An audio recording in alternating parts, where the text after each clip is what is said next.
Olá, pessoal, tudo bem com vocês? Eu sou o André e é um prazer ter vocês aqui nesse momento nos assistindo e a você também que está aí nos acompanhando no YouTube ou pelo Spotify. Estamos começando mais uma aula do Praticadamente. Hoje teremos como a nossa convidada a nossa diretora-geral, Lilian Leigh, que vai falar sobre o tema Síndrome do Impostor, através da hipnose clínica.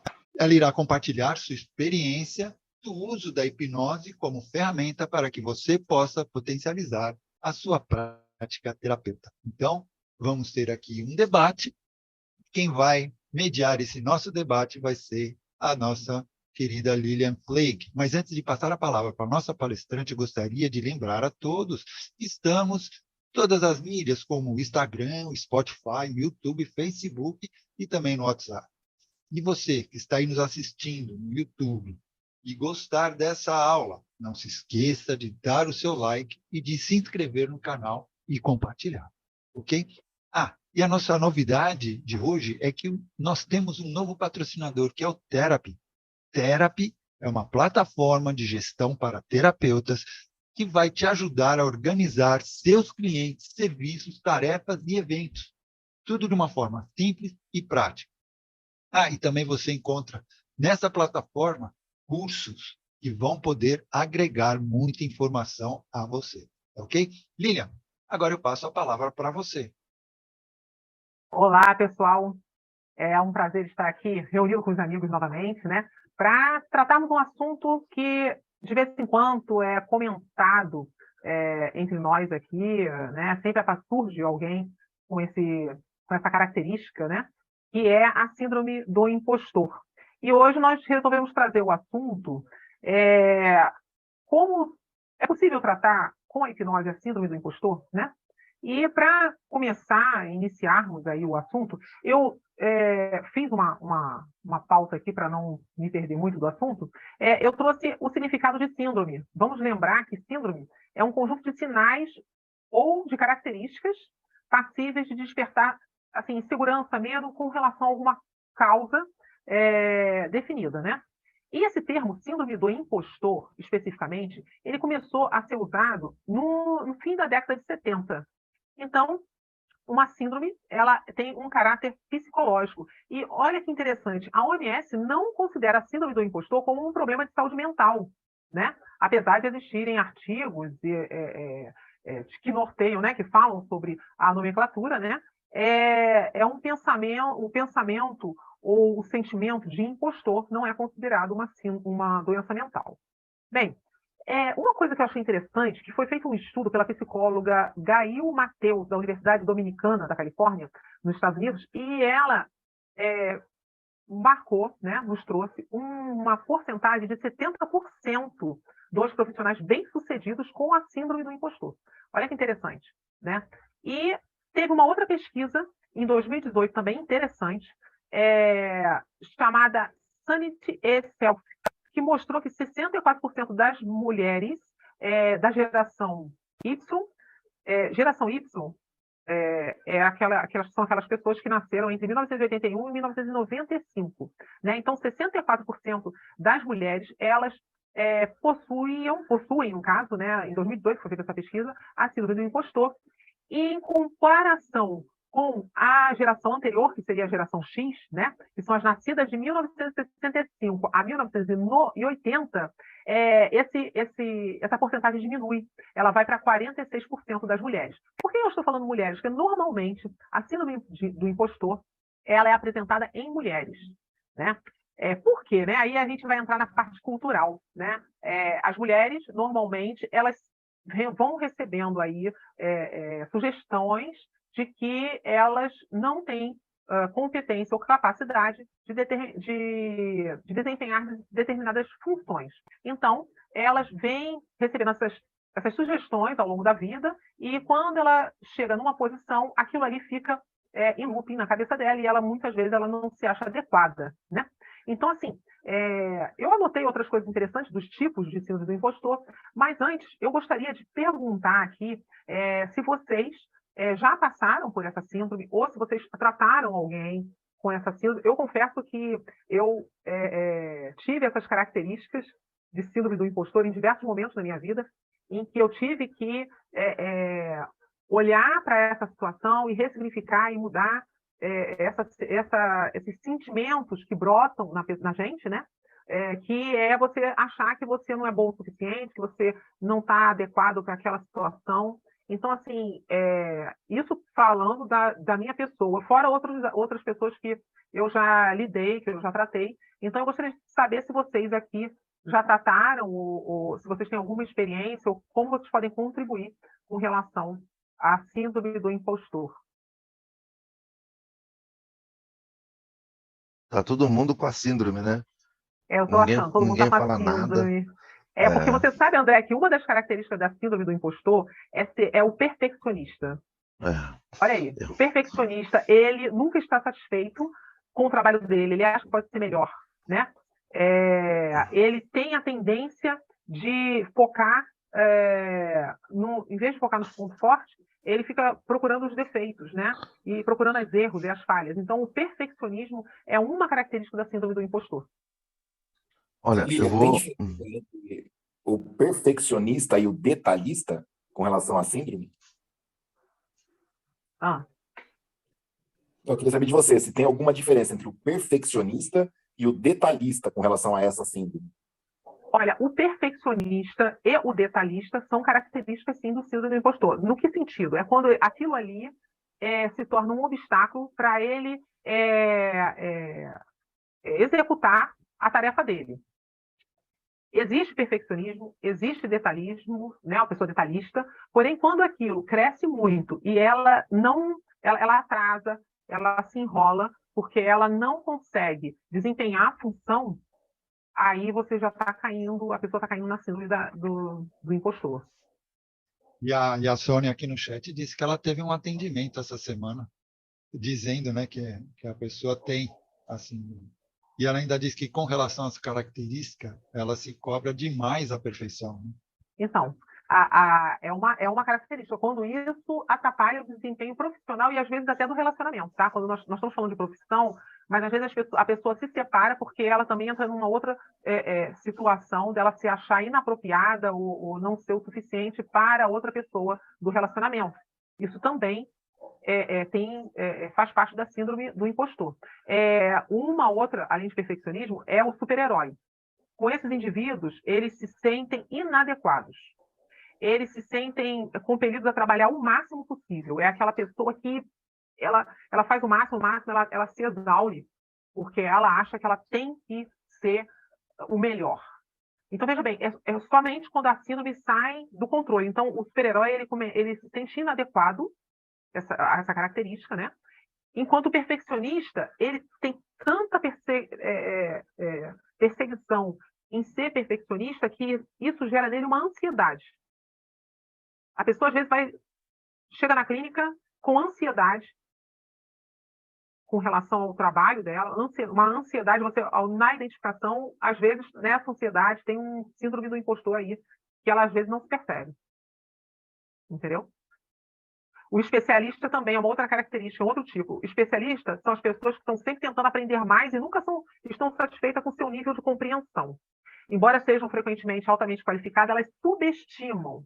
Elas não acreditam que elas têm a capacidade de desenvolver. Esse é um dos mais comuns, eu acredito. A gente sempre se acha que não está o suficiente para desenvolver um projeto, para fazer um trabalho, e aí a gente começa a querer se especializar, e não entra na atividade, não desenvolve o trabalho, ou às vezes a pessoa ela tem numa empresa uma oportunidade de passar para um outro cargo, e ela não se acha suficiente, e às vezes ela nem concorre a esse cargo, e às vezes ela poderia concorrer e ela conseguiria ser chamada no outro cargo.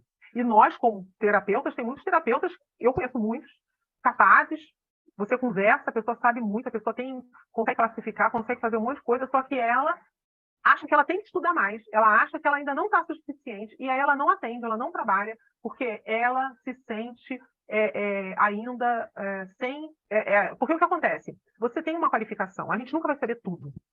Se você chega um cliente para você, e você chegou para você o cliente, e você vê que ele tem uma questão, uma demanda que você não tem conhecimento, você tem que ter a humildade para falar, olha só, essa não é a minha especialidade, eu vou te orientar a procurar um outro terapeuta. Aproveita que nós conhecemos vários terapeutas no grupo, do Praticadamente, e coloca lá, olha, eu estou com um cliente com essa demanda. Mas com certeza tem várias demandas que o terapeuta consegue atender. E às vezes ele não começa a atender nunca, porque ele acha que ainda não está suficiente. Isso daí é uma síndrome do impostor. Lilian, existe alguma relação da síndrome do impostor com autossabotagem? Sim, sim. Autossabotagem faz parte. Autossabotagem faz parte da síndrome do impostor. Né? Que a impressão que dá, né, é que a pessoa acaba mesmo se autossabotando, né? Quando ela tem alguma dessas características. Certo, Sérgio? Eu ia falar aqui sobre... Eu atendi uma pessoa que ela fez curso pela Omni e cheio de certificado, super capaz, sabe? Aquela pessoa assim, você fala assim, caramba, que tanto de conhecimento.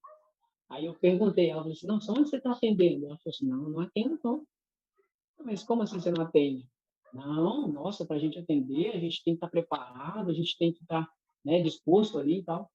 Eu falei, olha, que tal a gente trabalhar esse medo que você tem aí? E bate de encontro, né, com tudo isso que você está falando sobre o impostor. E, cara, hoje ela tem o consultório dela, mas foi tudo dentro desse síndrome do impostor mesmo, né? Ela se auto-sabotava, ela achava que não era capaz, ela achava que sempre tinha que estudar mais, e olha que ela era cheia de conhecimento, né? Então, é um exemplo aí que eu queria comentar com vocês. E você me lembra que eu tenho aqui um outro item aqui, que é o gênio natural. O gênio natural, esse tipo, né, de pessoa, é o indivíduo que estabelece metas excessivamente elevadas para si mesmo, e então se sentem esmagados quando não conseguem na primeira tentativa. É bem interessante também, porque às vezes a pessoa coloca uma meta lá para ela, aí quando acontece dela, o primeiro cliente vem uma questão que ela não sabe, aí ela, pronto, bem que eu tinha, ela vai querer ali justificar que ela tinha razão. Na verdade, vem uma pessoa com uma questão que você não atende, passa para outro, e vai vir outro que você vai atender. Aí a pessoa, muitas vezes, ela trava, não, eu tenho que me especializar mais, eu tenho que estudar, fazer o curso de 3, 4, 5, e para conseguir fazer um atendimento, começar a atender. Entendeu? E é bem interessante, a pessoa tem que refletir. Por isso que é muito importante a pessoa procurar ajuda, né? Tem mais um aqui, que é um tipo, né? Que é o solista. Eu achei interessante. Essa pessoa ela tende a ser muito individualista e prefere trabalhar sozinha. A autoestima, muitas vezes, decorre da sua produtividade. Por isso, muitas vezes, elas rejeitam ofertas de assistência. Elas tendem a ver o pedir ajuda como um sinal de fraqueza e incompreensão. Então, vamos supor, ela está atendendo, eu estou direcionando para o terapeuta. Ele vai atender, aí vem uma pessoa que não é a competência dele, e aí ele quer atender, aí ele vai, às vezes, estudar qual é aquele caso, ele vai, em vez de ele pegar e passar, de pedir ajuda, de recorrer a outras pessoas, e ele se dá errado, ele vai justificar, tá vendo? Olha, realmente eu não sou competente, aí ele abandona tudo, ele volta a estaca zero de novo. Então, são tipos que eu trouxe aqui para a gente refletir se nós não estamos entrando nessa situação ou se nós não estamos atendendo alguém e a gente conseguir identificar esses itens. Por quê? Porque você, ao tratar, por mais que você seja terapeuta, tem algumas questões, porque às vezes você não tem uma síndrome do impostor tão exacerbada, mas você tem algumas questõezinhas ali que você pode cair numa situação mais complicada. Então, quando você começa a identificar essas questões e que você vê outras pessoas com a questão e você ajuda essas pessoas a identificar e a sair do looping que elas estão e da visão que elas estão, você também está trabalhando você. Você sabe que quando a gente trabalha, ajuda o outro, a gente também trabalha a gente, né? Então, é bem interessante. Eu não sei se vocês já perceberam algum desses itens, né? E aí eu vou continuar aqui e convido vocês a me interromperem caso tenham um comentário ou alguma coisa para ajudar, né? Olha, segundo o estudo da Georgia State University, as mulheres possuem um potencial em serem brilhantes, as que possuem potencial de serem brilhantes, possuem. Olha que interessante, isso aí é bem interessante, gente. Normalmente essas mulheres, elas possuem um membro em sua família que é considerada mais inteligente. E aí, por causa disso, a comparação dentro da família. Então, a falta de conhecimento da família e essa comparação faz com que a pessoa desenvolva a síndrome do impostor. Então, normalmente, quando você vê que uma pessoa ela tem a síndrome do impostor, o que acontece? Quando você vai estudar o histórico dela, ou fazendo uma regressão, ou na conversa mesmo, na anamnese, você percebe que ela vem de uma família em que tinha alguém ali em que ela sofreu uma comparação. Essa comparação ficou registrada. E aí, quando ela vai para alguma atividade, ela, por medo dessa comparação, ela recua. E tem também, por isso que afeta normalmente mais mulheres, né? E tem também, em algumas situações, o estigma de raça, gênero e capacidade, que também pode provocar esse sentimento negativo na pessoa. Por quê? Porque a pessoa fala assim, hoje, principalmente se fala muito em gênero, né? Esse trabalho não é para a mulher, ou esse trabalho não é para o homem. Com relação a estigmas também, né? Na nossa família, ninguém consegue trabalhar com isso. Isso aí é coisa de gente, às vezes, com outra capacidade.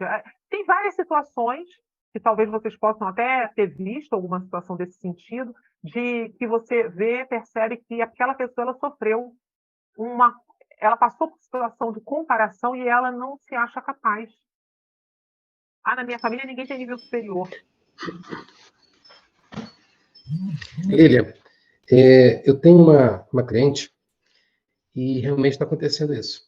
Ela é esteticista, ela tem uma clínica, né, no centro de Brasília, e ela é formada, tem faculdade, nível superior, e vários cursos dentro dessa área. E ela me procurou porque ela não consegue. Ela acha que ela não é capaz. E realmente, investigando, o que nós descobrimos? A infância dela, tem ela e um casal de irmãos. Ela sempre foi comparada, a mãe sempre ficou fazendo comparação. Tipo assim, por que você não é igual a sua irmã? Nossa, sua irmã sonha alto, a sua irmã pensa em ser médica. Olha o seu pensamento, olha o que você quer ser na vida. Então, sempre botando ela para baixo, sabe? E ela falou que isso foi desde pequenininha, desde mocinha, novinha, sempre foi desse jeito. E quando ela se formou e tudo, e ela com a maior felicidade de falar para os pais, convidar na formatura, essa coisa toda, e nesse mesmo dia, novamente foi feita a comparação. Você estudou isso tudo para isso, sabe? E ela começou realmente com dificuldade. Ela conseguiu, ela venceu, ela montou a clínica, né? Mas com uma dificuldade muito grande em atender, sabe? E quando nós descobrimos isso, foi muito bom, porque nós trabalhamos, né? Trabalhamos isso, fomos ressignificando essa situação, e graças a Deus, hoje ela está muito confiante. E hoje ela consegue até bater de frente com os pais. Porque ela ficava até, assim, achando que realmente ela estava errada, que ela fez a escolha errada do curso que ela escolheu para a vida dela, entendeu? Da profissão. E hoje não, hoje ela consegue até falar com a mãe que ela gosta disso, que ela está feliz assim, vai continuar. Hoje ela bate de frente. Até a casa, o carro, tudo que ela tem é comparado. Os pais fazem comparações. Nossa, olha o seu carro, olha a sua irmã. É terrível Eu uma achei situação dessa. legal você trazer isso aí, porque aí você está mostrando que a hipnose, você identifica a questão, você Uhum. identificou que era uma comparação, e aí você vai conseguir, com a identificação, trabalhar com a hipnose da forma mais assertiva, às vezes trazendo para o cliente a conscientização, que às vezes nem o cliente se toca disso, né? Às vezes a pessoa não se toca que tem a comparação. Às vezes, fazendo uma regressão e ressignificando algum ponto específico, né? Existem várias formas, fortalecimento da autoconfiança, várias formas que a gente tem como trabalhar esse cliente.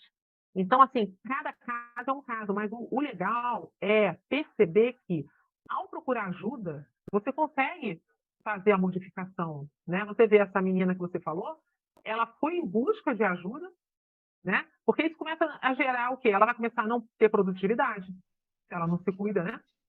Ela começa a não produzir.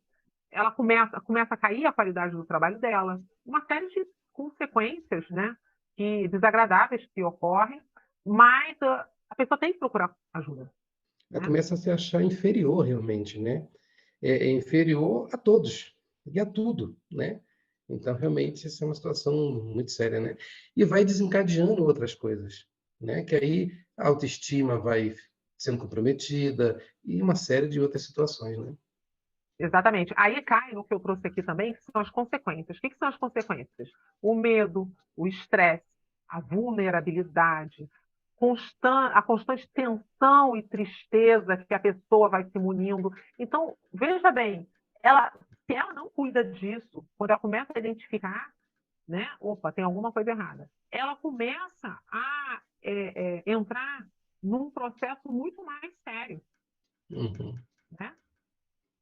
Então, é bem interessante a gente conseguir enxergar e identificar isso e para ajudar a pessoa, porque essa pessoa pode vir num estado inicial, como uma síndrome do impostor, assim como ela pode vir com uma ansiedade crônica, com uma depressão, com uma série de outras coisas mais, porque começou lá com uma comparação que ela não vai conseguir modificar os pais, mas ela tem como se fortalecer. Ela tem como entender que aquela é a visão daquela pessoa, mas que ela tem a segurança de saber quem ela é. Você vai ali trazer o autoconhecimento para ela, você vai trazer para ela quem ela é, o que ela construiu, o que ela fez, o que ela ressignificou da vida dela. E ao ela se sentir segura, alguém a comparar ou alguma coisa não vai mais abalar ela, porque ela já tem essa segurança, ela já tem essa confiança, né?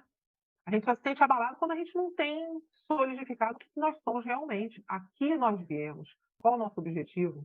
Quem somos nós? Né?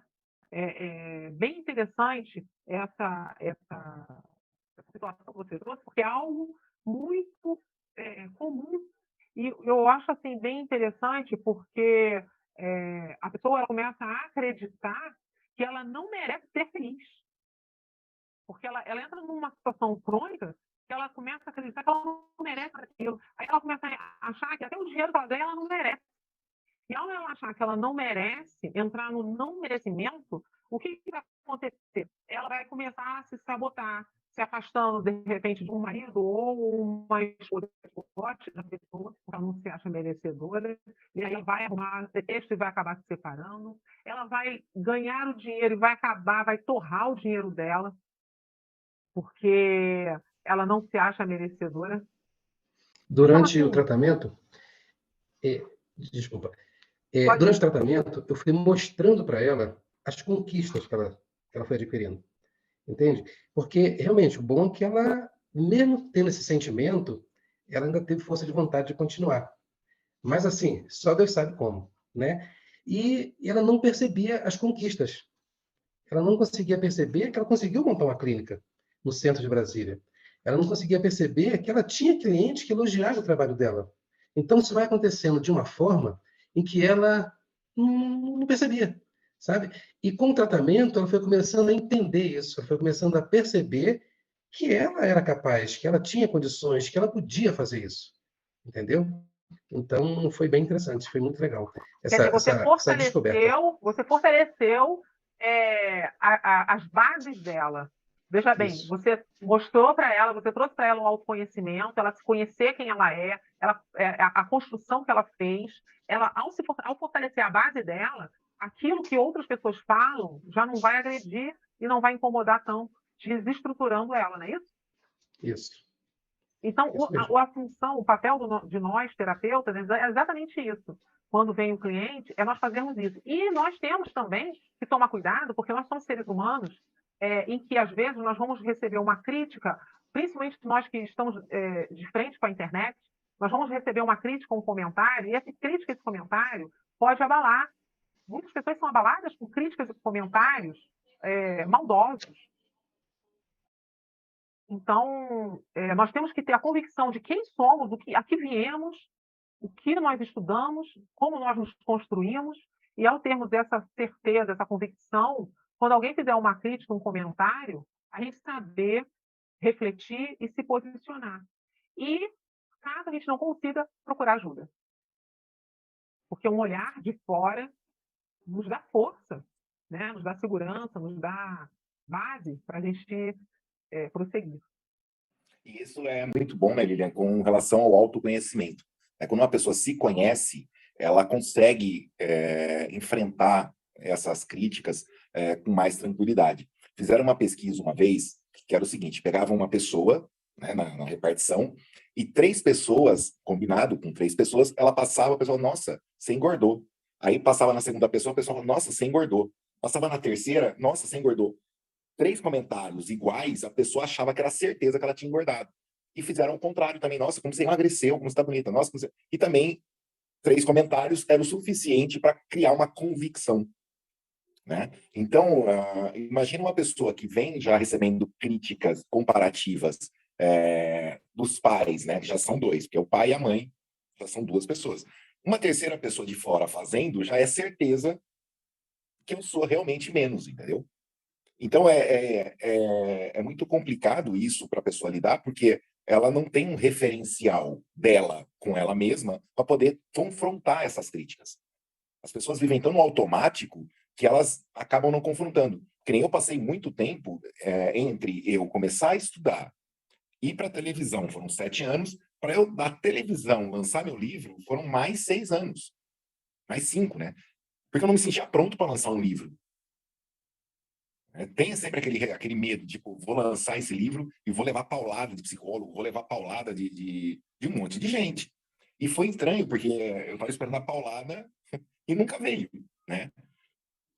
É porque nós que ficamos expostos, né, Ilma? A gente que se expõe na mídia, a gente vê muitas pessoas maldosas fazendo agressividades e falando mais coisas incoerentes do que coerentes. Essa que é a verdade, né? E se você não tem confiança e não se conhece, não tem entendimento de quem você é, da seriedade do teu trabalho, do teu processo, você acaba se abalando. Eu achei interessante você falar sobre o engordar, né, e emagrecer, porque aconteceu uma coisa interessante essa semana, que eu tenho procurado diminuir um pouco como é que se diz? Meu peso. Na verdade, eu não estou vendo nem peso, eu estou vendo pela roupa, né? E aí eu tenho caminhado, mudado a alimentação, aquelas coisas todas e tal, né? E aí eu percebi que eu dei uma desinchada, né? Estou fazendo umas atividades, eu dei uma desinchada. Como é que eu percebo? Eu não estou me pesando. Eu vejo pelas roupas. A roupa está mais larga. Aí, quando foi essa semana, uma pessoa falou assim, falaram alguma coisa e tal, eu falei assim, não, mas você tá mais gorda, não tá não? Eu falei assim, não, eu emagreci. Tenho certeza que eu emagreci. Se eu não tivesse convicção de que eu estou me acompanhando e de que minha roupa está mais larga, eu ia ficar assim, será que eu emagreci mesmo? Né? Pô, eu acho que eu engordei. Caramba, eu tô fazendo um maior esforço e eu engordei. Então, assim, isso que você falou, eu achei bem interessante, é você ter convicção do seu processo, de quem você é, do que você está fazendo, o que você é se conhecer. Eu estou caminhando por onde? Eu quero chegar aonde? É o que você falou, autoconhecimento. Qual é a minha personalidade? Vamos ver lá o pé da gente. Qual é a sua personalidade?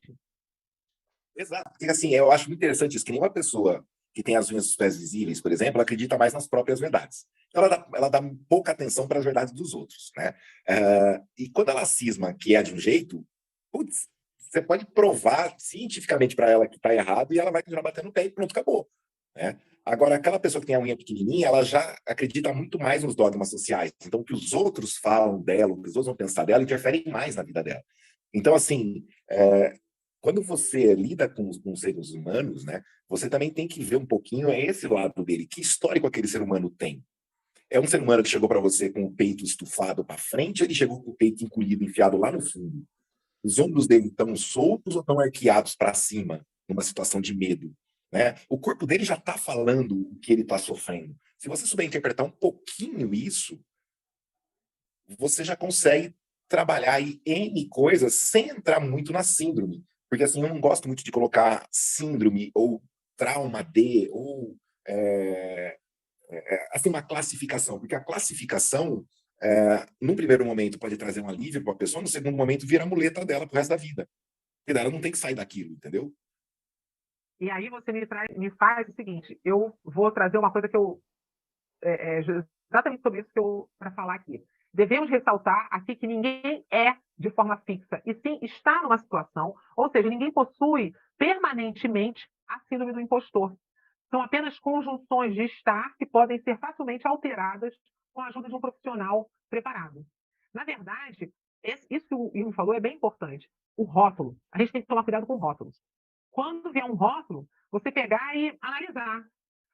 Mesmo que venha um médico, uma autoridade, vai pesquisar, procure outra opinião, veja outras pessoas, né?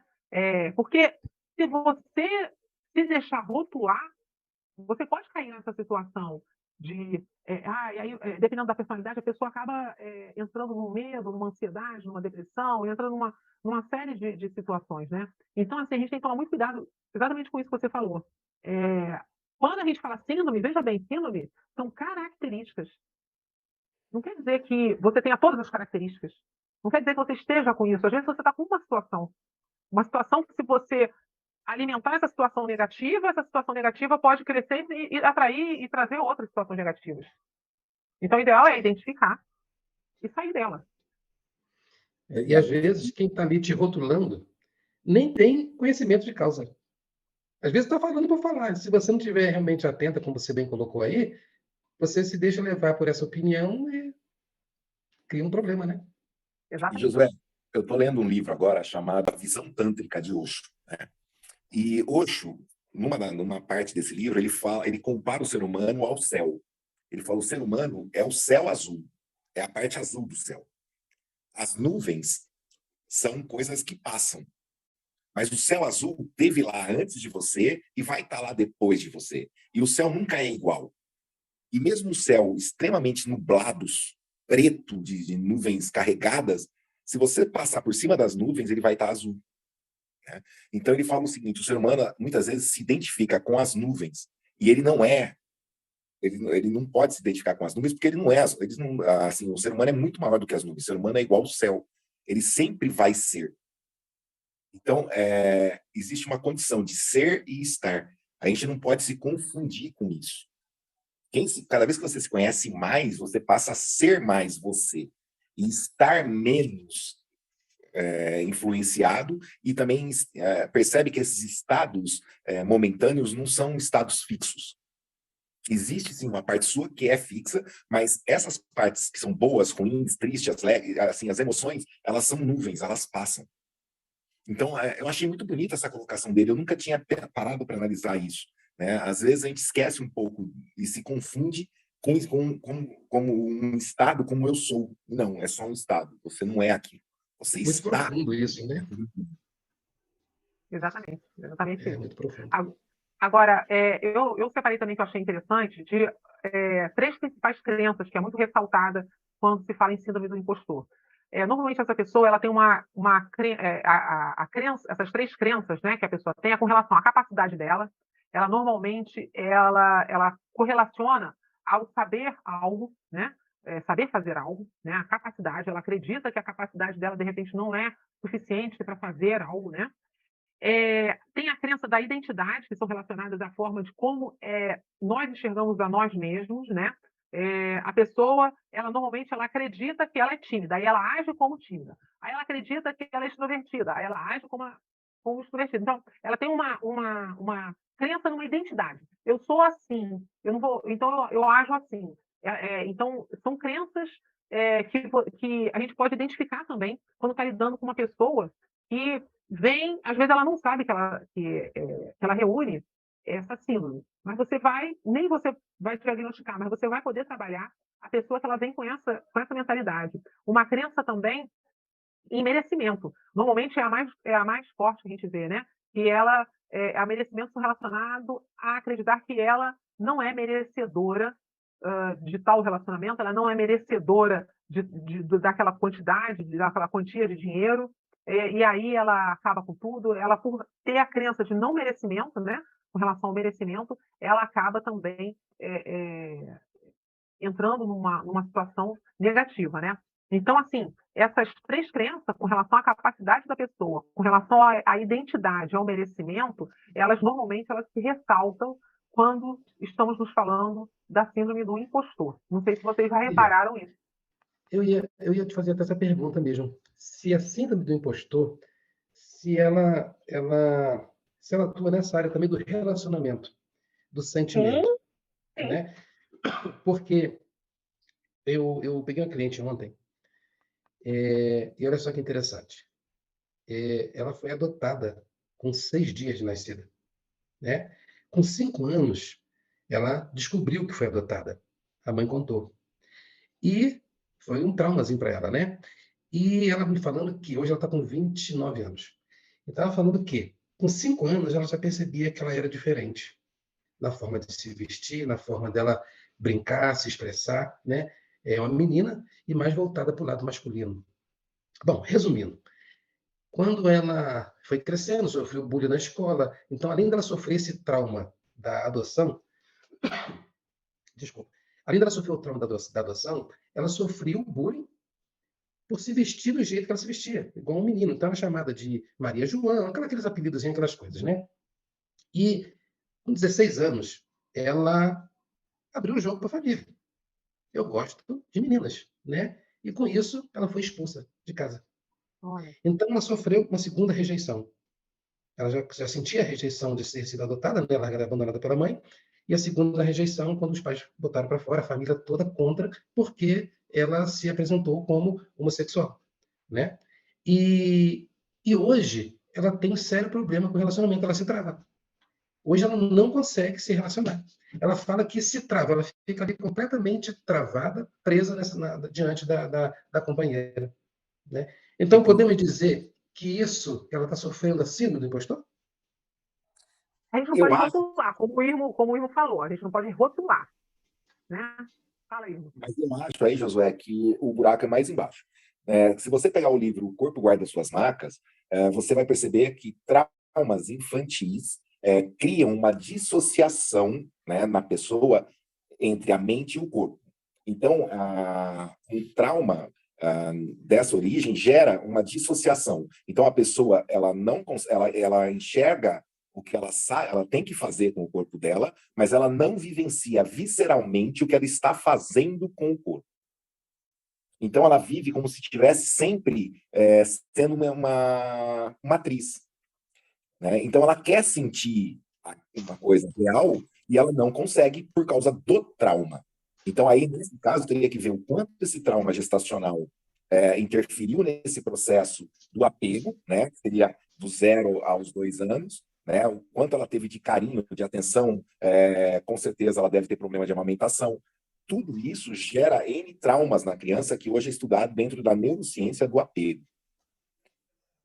Aí junta esses traumas com a questão, por exemplo, da comparação dela com outras pessoas, aí sim pode gerar assim. Mas o foco não é a síndrome nesse caso. O foco aí está nos traumas lá atrás que geraram todo um processo de dissociação. Então, teria que trabalhar a memória traumática, teria que trabalhar todo um conteúdo aí repressor que levou ela, inclusive, teria que ver se ela já veio com o feromônio trocado, com o nariz, com os receptores de feromônio trocado, né? Então, 10% da espécie dos mamíferos serão homossexuais, porque eles vêm com feromônio trocado. Então, o que é isso? Eles não se excitam com o cheiro do sexo oposto, e sim se excitam com o cheiro do mesmo sexo. Mas isso é fisiológico. E só 10% tem isso. 90% não tem isso. 90% acaba tendo uma conexão com essa parte de uma mãe mais abusiva, de um trauma infantil que leva ao homossexualismo. Então, no caso dela, teria que ver também isso. O quanto, se é um problema fisiológico, né, ou se é um problema social que levou ela também à homossexualidade. Porque o fato de ser a homossexualidade não tem nada a ver com o trauma, em princípio. Uma pessoa. Então, assim, é um caso mais complexo de você falar, assim, de você falar da síndrome. Porque o que acontece? Isso acontece, o que a Lilian estava falando, a Lilian até pode me corrigir, é mais comum um marido que deprecia a mulher. Ele pega uma mulher que já vem sendo depreciada pela família, como incompetente, como isso, casa com um cara que continua o mesmo processo. Exatamente, a comparação, né? De uma certa forma, tem uma comparação. No caso dessa menina, não teve a comparação, é um outro processo, né? Mas cada caso é um caso, né? A gente estuda os casos, né? Olha, já comprei o livro. Como é que é o corpo? Guarda as Como é que marcas. é? Guarda as marcas. Está para chegar. Muito bom. Aí é bom que nós vamos começar o estudo dele, aí você vai estar com o livro. Olha só. Então, assim, uma outra coisa interessante é o seguinte, que eu gostaria de ressaltar aqui, é como a hipnose pode ajudar na síndrome do impostor, né? Então, vamos lá. Primeiro, nós vamos lembrar o seguinte, o que nós vamos fazer, tratar aí? Nós vamos tratar os sentimentos disfuncionais que surgem aí nessa situação, né? Que é a ansiedade, o medo, a baixa autoestima. É como você fez com a menina que você comentou. O que você fez? Você fortaleceu a autoestima dela, né? Você foi tratando aqueles sentimentos todos que vieram e aí ela foi se fortalecendo, ela foi identificando, foi ressignificando, mudando as sugestões. E a hipnose ela faz exatamente isso. Com a hipnose, você consegue tratar essas situações todas para a pessoa sair desse quadro, né? Agora, eu separei aqui alguns apontamentos também interessantes que a gente pode utilizar, né? Com o cliente ou com outras pessoas, né? Que é bem legal. Ó, primeiro, como sugestão, compartilhe seus sentimentos. Converse com outras pessoas sobre como você está se sentindo. Essas crenças irracionais tendem a apodrecer quando estão escondidas e não são comentadas. Veja bem, comentar com alguém, falar com um profissional, ver que crenças são essas, né? Que sentimentos são esses, é muito importante, porque senão aquilo ali vai ficar estagnado, né? Vai chegar a um ponto que fica mais difícil ainda cuidar, né? Concentre-se nos outros, embora isso pode parecer contra-intuitivo, né? Tentar ajudar outras pessoas na mesma situação que você, se você vê alguém, né, que tem uma situação parecida, às vezes veja bem, é uma das situações, não precisa a pessoa ter isso tudo. Aquilo ali vai fazer com que você trabalhe em você também aquilo, você vai refletir, você vai começar a praticar suas habilidades, você como terapeuta também, se você está querendo trabalhar e não tem confiança, você começa a praticar suas habilidades com vizinhos, com pessoas conhecidas, e você vai, assim, adquirindo a autoconfiança, né? Vai se conhecendo melhor, e como nós já falamos aqui, o autoconhecimento vai te ajudar a saber quem você é, o que você faz e que caminho caminhar, né? Uma outra dica é avaliar suas habilidades. Se você tem crenças antigas sobre sua incompetência em situações sociais ou de desempenho, né? Faça uma avaliação realista de suas habilidades. Escreva suas realizações em que você é bom. Compare isso com uma autoavaliação. É sempre bom comparar com você, não com o outro. E você, quando escreve, nós sabemos que escrever é uma excelente terapia de reconhecimento, de autoconhecimento, né? E inclusive, de fortificação das capacidades que você quer fortificar, né? Uma outra sugestão é de micropassos. Não se concentre em fazer coisas perfeitamente, mas sim faça coisas razoavelmente bem. Faça um pouquinho por vez, converse com o grupo, dê sua opinião, compartilhe uma história, né, sobre você. Vá trabalhando devagarzinho, passo a passo. Isso também é bem importante. Outra sugestão é questione seus pensamentos. Ao começar a avaliar suas habilidades e dar esses micropassos, questione se seus pensamentos são racionais. Faz sentido que você seja uma fraude, considerando tudo que você sabe? Lilian, Pare, você fala.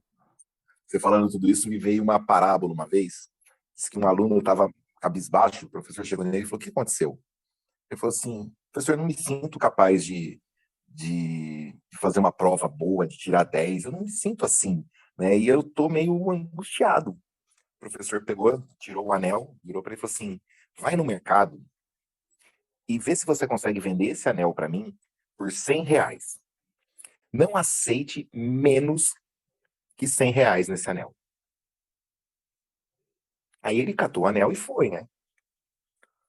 Passou uma meia hora, ele voltou. Falou: professor, o pessoal dá 30, 40, 45. Eu não consegui mais que 50 nesse anel. Aí o professor pegou o aluno e falou: então vem comigo. Aí ele foi numa joalheria, chegou o cara da joalheria e falou: quanto você pode avaliar esse anel para mim? Ele catou o anel, olhou e falou: olha, esse anel hoje eu poderia pagar para o senhor R$ 4.000. O aluno ficou espantado, né? Aí, saindo de lá, o professor olhou para ele e falou assim: tá vendo? Eu te valorizo, por isso que eu estou perdendo meu tempo para te mostrar. muitas pessoas não vão te valorizar, porque não sabem o seu real valor. Então, toma cuidado quando você aceita um julgamento. Você viu, você foi no mercado, eles ofereceram no máximo R$ 45 no meu anel. E ele vale 3.000. Então, você tem que se dar o devido valor. E só você vai saber isso, e pessoas que sabem, são profissionais, também vão saber isso. Fora isso, não vão saber. Então, não se impressione. É uma parábola que cai muito bem com o que você está falando. Muito importante, é uma parábola muito importante com sentido a isso mesmo que nós estamos falando aqui. A gente tem que parar de se comparar com o outro. Às vezes você está no lugar errado, na situação que não é errada, assim, inadequada. Você deveria estar em outro local. E aí, quando você começa a se comparar com aquilo ali, você se sente inferior. Então, tem que questione seus pensamentos, questione quando alguém fizer um comentário, analise, seja racional, converse com outras pessoas. Por isso que a troca de conhecimento, a conversa com os outros é muito importante, né? Para que a gente se conheça e entenda por que você está falando ali, mas por que você está falando isso? O que te levou a falar isso? Aquela pessoa que está falando isso, ela é especialista naquele assunto que ela comentou? Eu vejo muita gente dando opiniões. São opiniões mesmo, porque a pessoa nem sabe o que é aquilo, nem nunca leu. E aí, se você pergunta uma palavra dentro do que ela falou, ela não sabe nem o significado. Eu sou muito criteriosa quando alguém vai falar alguma coisa, quando eu vou discutir um assunto com alguém. Eu não perco meu tempo discutindo quando eu vejo que a pessoa não tem entendimento daquele assunto. Por que eu vou discutir com essa pessoa se ela não sabe nem o que é isso? Então, assim, é bem importante você analisar, né, isso. Outra coisa bem interessante que a gente tem que lembrar muito é a mídia. Usar a mídia moderadamente. Às vezes a gente vê uma situação na mídia e fala uma coisa e a gente fica vendo aquilo, vê que aquilo que é o perfeito, aquilo que é o melhor, e aí a gente não percebe que o nosso trabalho é importante também dentro de um outro contexto. Então, assim, as mídias sociais também, elas não correspondem realmente ao que ocorre, ao que é. Então, a gente tem que saber ter discernimento e ser crítico com relação às mídias sociais, né? Um outro item é parar de lutar contra seus sentimentos. Não lute contra os sentimentos de não pertencer. Em vez disso, tente se inclinar para eles e aceitá-los. Entender. Por que você está com aquele sentimento? Você vai olhar para ele, vai ver esse sentimento, vai reconhecer, vai começar a desvendar de onde vem isso, desvendar essas crenças que estão te impedindo. É como o exemplo que o Josué falou. A menina veio lá com uma situação. Imagina você lutar contra aquilo. Vamos olhar isso. De onde vem esse sentimento? Acolhe esse sentimento. Reflete em cima desse sentimento.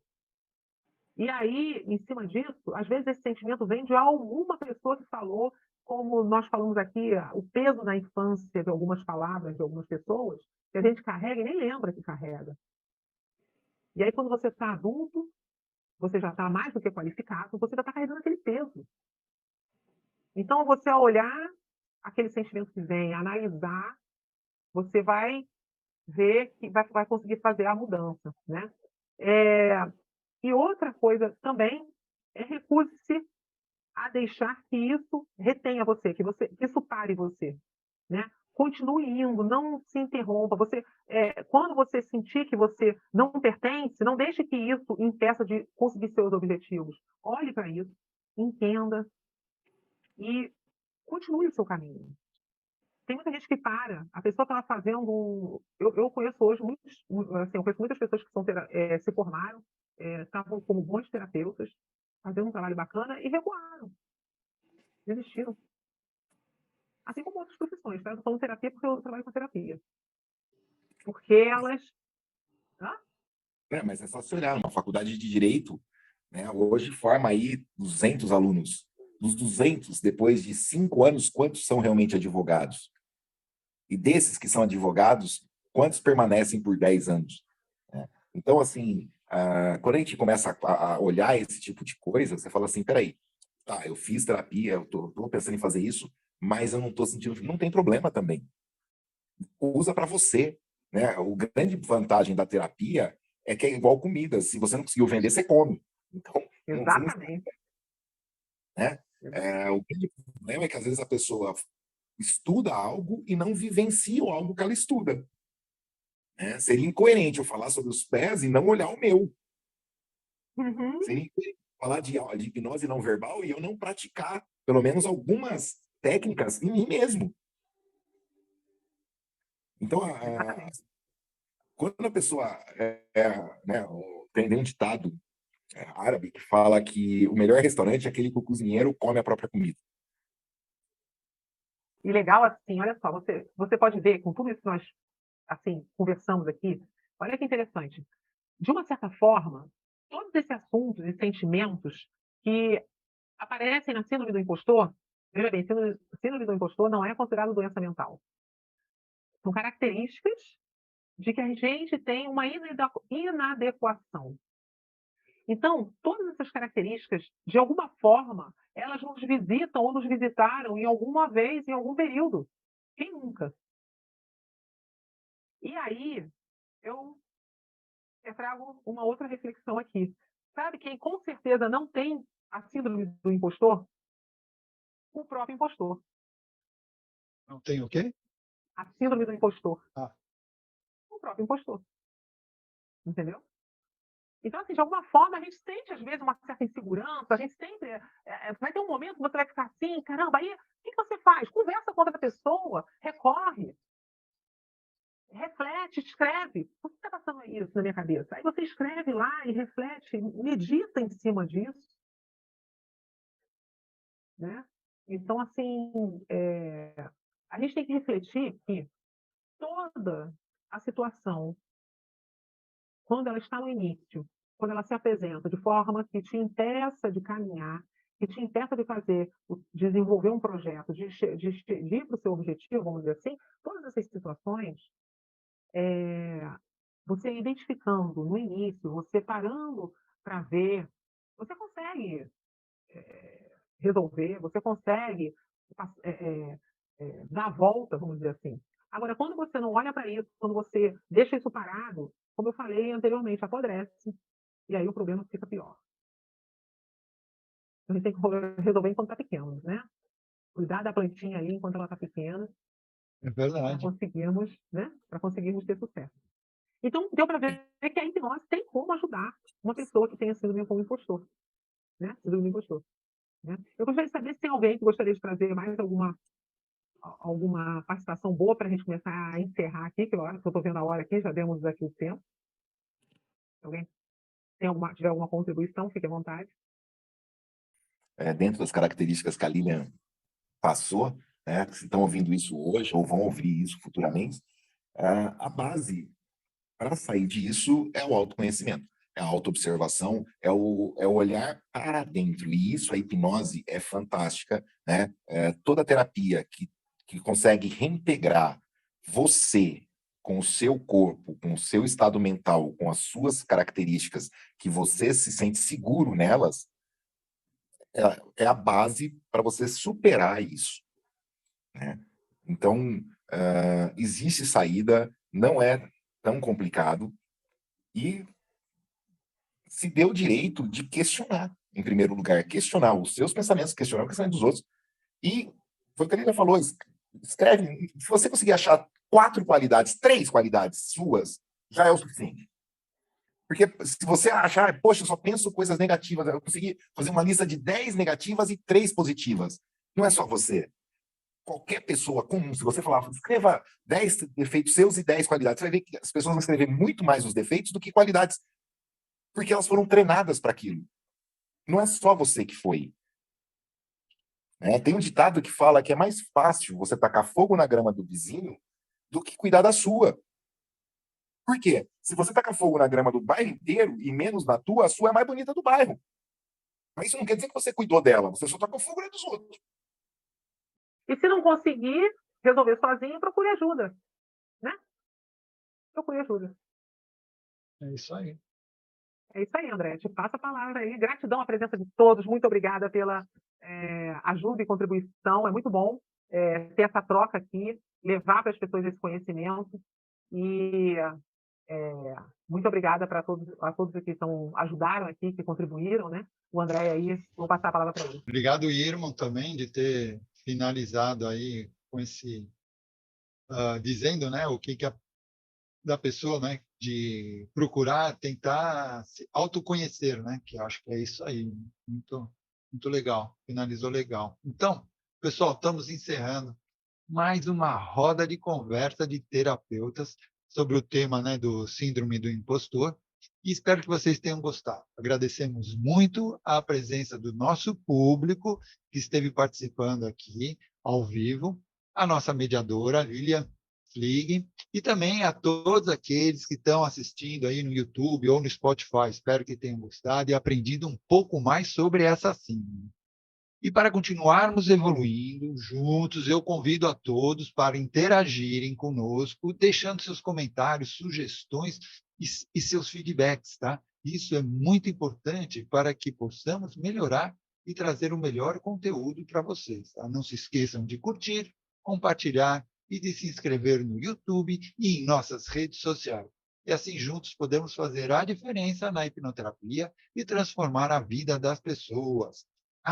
E para você que queira conhecer mais sobre o nosso apoiador Therapy, você irá encontrar o link e o contato aqui na descrição abaixo, ok? Então vamos nos despedindo e a gente se encontra na nossa próxima roda de conversa do Praticadamente. Até lá, pessoal!